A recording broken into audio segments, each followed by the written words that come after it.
So this question is, will the Florida Panthers win the Stanley Cup? And if so, in how many games? Well, after those first, what was it, 3 games? Really, the first 2.5 games, I was telling Chunky, I was like, man, they're gonna sweep these guys.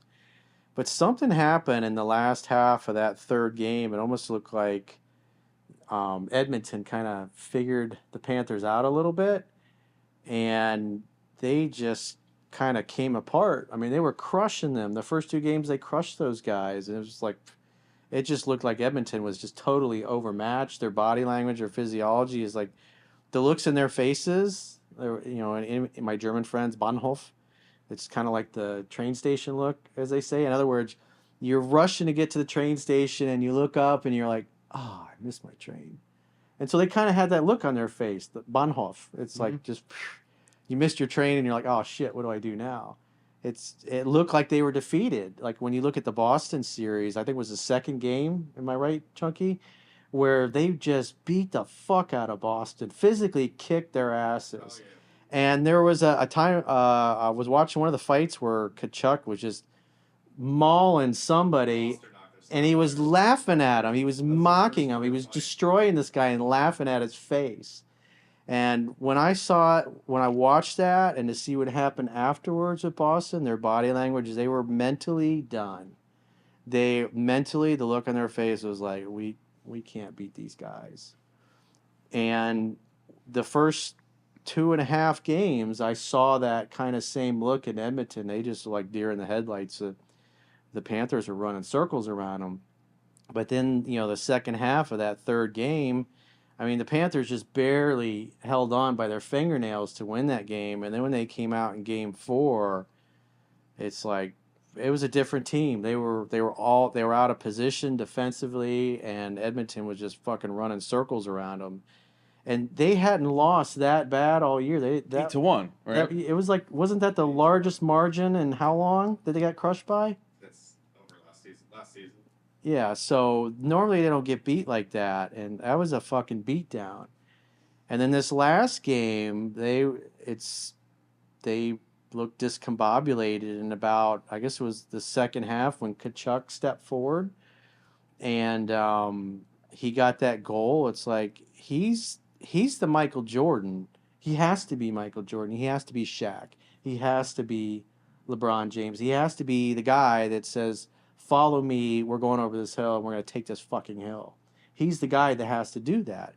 Because if you think back to, I think it was 2010, when the Miami Heat, when LeBron and Chris Bosh and Dwayne Wade all came together to form a super team, and they went and they were playing the Mavericks, and they came out and they just dominated like the first 2 games. And then that third game, LeBron's like looking around as they're starting to get behind, and he's like looking for somebody to come and save him. And they ended up losing to the Mavericks, and the Mavericks, did the same thing to the Heat that the Heat did to them back in 2006. And so at the end of the season, Dwayne Wade goes to LeBron, and he says, I think in order for us to accomplish what we came together to accomplish, it's like, you got to be the guy. For us to win rings in this day of age, you have to be who you are. And that's, besides Kobe, it's the game's greatest player. Right. And so I can't stand in the way of that. And LeBron said, you want me to take the keys? And Wade says, yeah. In other words, I'm going to follow you. And so LeBron was kind of humbled by that, because Dwayne Wade was, he's a Hall of Fame guy. He already had won a championship with Shaq, yeah. And so he was coming to do something with Dwayne Wade, because Dwayne Wade had already done it. And so in a lot of ways, up until that moment in time, LeBron was there to kind of follow him and defer to him. But by that point in his career, Dwayne Wade had too many injuries. He just wasn't the same guy that he was in 2006. He wasn't Flash anymore. And they really needed LeBron just to break the will of the other team, to be able to score and mentally break the other team to where they don't want to fight anymore, and just they give up. And so they ended up winning 2 championships in a row. And I know, like last year, we were watching the FAU Final Four, and I remember Chunky and I were talking about this. It was like, man, they might they might take it. But what was it, the second, third period where they just started coming apart? The second half. There was They a were up 18 at one point. It was like the second half. It's like the same thing. They're like looking around. They're looking for an alpha. They're looking for somebody to step forward and save them and bail them out. And when I saw that, I was like, it's fucking over. They're gonna lose, and they did. Sure enough, they got their asses handed to them. And it's like I remember if you ever saw The Last Dance with Michael Jordan. Mm-hmm. And you looked at some of his championships, like when he had the flu that one game. I think it might have been when they were playing the Magic, if I'm not mistaken. In the finals. Yeah, it was in the finals, and he's like got the flu. And Well, he had food they're like, poisoning. yeah. That's what they said now. Was it food Yeah, they poisoning? said he. The story goes that he was starving. He wanted a pizza. The food came. He ate the pizza. It was like late at night. He had this habit of eating pizza late at night before big games, and he got sick after. So I remember you see they ended up winning that game, but it's like at the end he was just spent. They had to kind of carry him off the court. He was just so dead tired. But Michael Jordan was that type of guy. He's insanely competitive. Yeah. Just a fucking nut about it. Like one of the PGA pro golfers was playing with him a couple weeks ago, and he was trolling Michael Jordan, breaking his balls and trying to psych him out mentally. And he said he got real quiet. And Michael Jordan ended up fucking beating his ass in the golf course. He won. And because that's just the kind of competitor he They say Michael is. Jordan used to cheat, and like he would go to his teammates' like grandma's houses, and he'd play cards with his grandma, and he would be cheating, like looking at his grandma's cards while she's like stirring the pasta or whatever.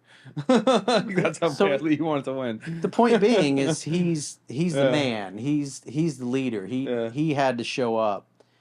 And so if you're watching The Last Dance, there's a part where I can't remember what team it was they were playing. Clyde Drexler was he's the up and coming Michael Jordan, and Michael was talking to I think Charles Barkley. I think Charles might have been out at that point, and he's so cocky. He goes, Chuck. He's like, you know what's getting ready to happen tomorrow, because everybody's like, Clyde Drexler this, Clyde Drexler that.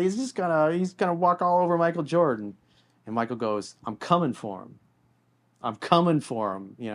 I'm coming for Clyde Drexler. So the night before game one, we were at Michael's house playing cards, and he said, you know what's gonna happen tomorrow. I'm gonna give it to this dude.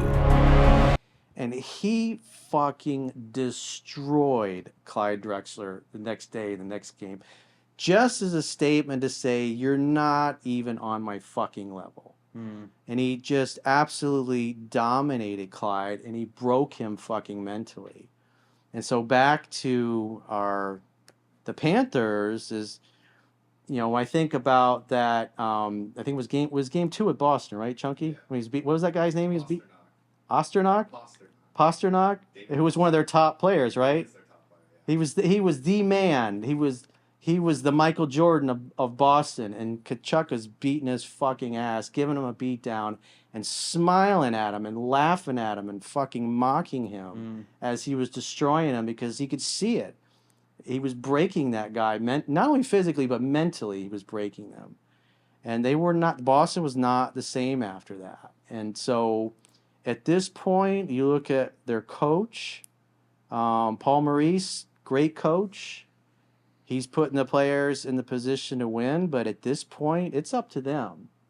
And so if they're going to win, it's going to be Kachuk stepping up and stepping into his masculinity and fucking dominating. And what is that guy's name in Edmonton? Connor McDavid. And so Kachuk needs to be, what's getting ready to happen. I'm fucking coming for him. I'm coming for Connor McDavid in the same way that he came after, what was that guy's name?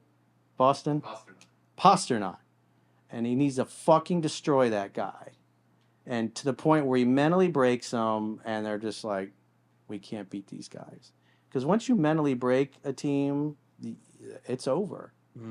And so they had mentally broken them those first 2.5 games, and they took their foot off their neck. And they kind of slacked off a little bit. And Edmonton, you could feel that, because then they became more aggressive and then started pushing around the Panthers and imposing their will on them, and just gave them that fucking 8-1 shellacking that they got. Remember the Detroit Lions were like going to the Super Bowl going into the second half of the NFC Championship. They were like going to the Super Bowl, and Yep. then they ended up losing. They And just took Dan it. Campbell, he gambled a little too much. You know, that's part of the reason why they got as far as they did. But he kind of, you should never, you always got to know your downside risk. And so you should never gamble more than you can afford to lose. And then unfortunately, he made a call that he probably regrets because that cost him the game because it went the other way. Well, Now, now, kind of flat that second half. Though, If no energy. if it had gone the other way and they Yeah. would have won, they would have said he's a genius. But Yeah, of after course. that, it was kind of like, you know, there's a time and a place for those kind of gutsy calls like that. You miss every shot you don't take. But Yeah. at this point with the Panthers, it's if Kachuk don't show up, it's like they're going to get their asses kicked. They're not going to make it. But if Kachuk shows up and demolishes Connor McDavid like he's capable of and laughs at him as he's kicking his fucking ass, then they're going to win. So who shows up? I don't know. It's something awakened in him the other night, but you know, when you see him on the sidelines, he's always the guy that's, you know, let's go, let's get in there, let's kick their ass. And He had an incredible save. yeah, it's like a Tom Brady, you know. It's like you need that Tom Brady to say we've come back from, you know, way worse than this before. This is not a big deal. Commit to the process and play your game, as Bill Belichick says. Do your job, and what's implied in that is do your job well. And so it's up to Kachuk at this point. You know, Paul Maurice has done everything he can. It's Kachuk's got to grab himself by the balls and win, or he's gonna fucking lose in disgrace. So that's my 2 cents on that. So, but what I saw in the last game, they almost came back. It's like they were that close. If they didn't have all those penalties, they would have won that game, and so they would have won the Stanley Cup at home. And it'd be a real shame, you know, because the way they've been playing, it kind of looks like they're, you know, being nice and charitable, and they want to make a donation to Edmonton. They want to donate their Stanley Cup to Edmonton. That's the way it looks. And, you know, that last game, what was that, game 4, game 5?